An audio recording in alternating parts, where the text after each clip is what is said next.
Yo guys, what's going on and welcome back to a brand new video on Hijomeatman News, where today we are discussing World Superbikes and the fact that, you know, it's kind of in the same situation now as what it was when Jonathan Rea joined KRT back in 2015 and right up to the end of 2018. Now, obviously, Alvaro Bautista, ex-MotoGP rider, you know, 250 champion, all that. He is now obviously riding the Aruba.it Ducati, replacing Marco Melandri. He's alongside Chaz Davies this year, is Alvaro Bautista in that team. Now, Bautista, obviously, we know he's a great rider. He was 4th at Phillip Island on the factory MotoGP Ducati, replacing Jorge Lorenzo.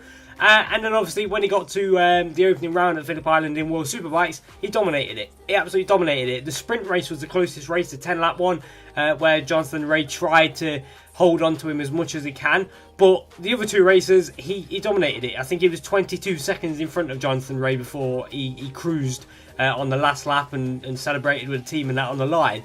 And then in Thailand, he dominated it again. He dominated the first race after their clash. He dominated it. He'd come back from 3rd, past Alex Lowes, past Jonathan Rea, and cleared off to win by 8 seconds. Sprint race, he was dominating that one as well before the red flag come out. And then the 3rd race, he dominated that as well. No one touched him in the 3rd race. So, you know, everyone's saying, oh, Jonathan Rea is so good that he's not, you know, winning races, not dominating races. We've actually got a fight for the championship. But in my honest opinion, World Superbikes is worse off now than what it was before.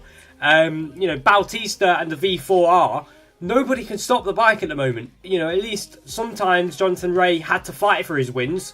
I know obviously the mixed up grid, the semi-reverse grid helped Jonathan Rea, but you know, a few times on occasions, a good example, Argentina, where Rea was being beaten up, he was being passed, he was getting a little bit wound up, he was making mistakes, and it made him fight for the races, where at the moment, Alvaro Bautista, he just looks like he can't be touched, he can't be stopped, and that's where World Superbikes' big problem is.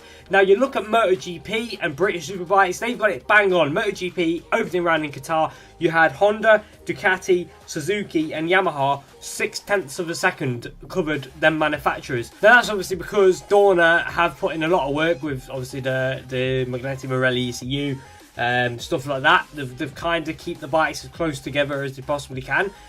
So now you jump onto the worst bike on the grid, but the worst bike on the grid is a last year championship contender bike. So yeah, every bike that you go on now has got a chance of winning or getting a podium in MotoGP, and that's how close it is now in MotoGP, and that's where the organisers have done well, which is weird because obviously the same organisers for MotoGP is the organisers for World Superbikes.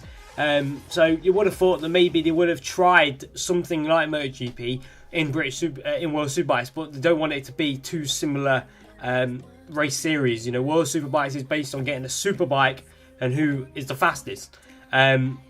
Obviously, they've added in the rules where you can change the revs and stuff like that.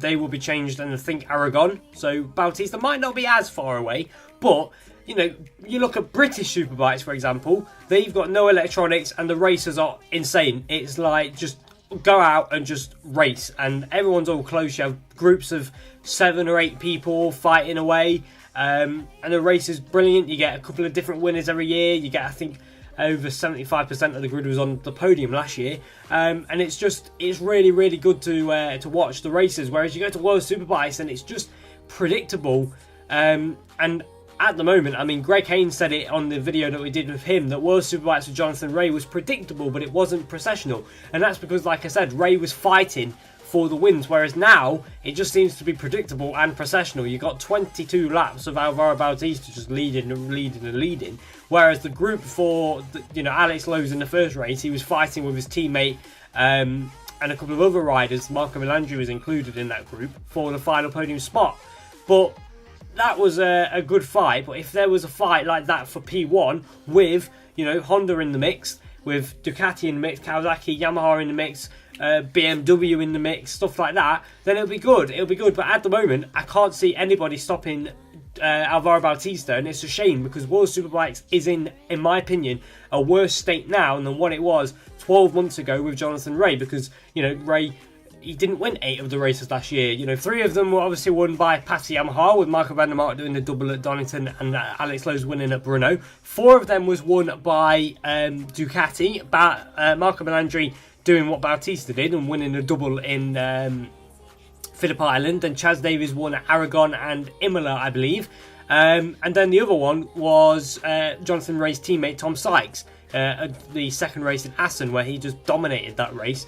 And, you know, so far, Bautista's won all 6 and nobody at the moment seems to be stopping him. So, you know, let us know down in the comments, do you think World Superbike is in the worst situation now of what it was, you know, when Jonathan Rea was at his glory days? Because, you know, at least Rea sometimes had to fight for the wins.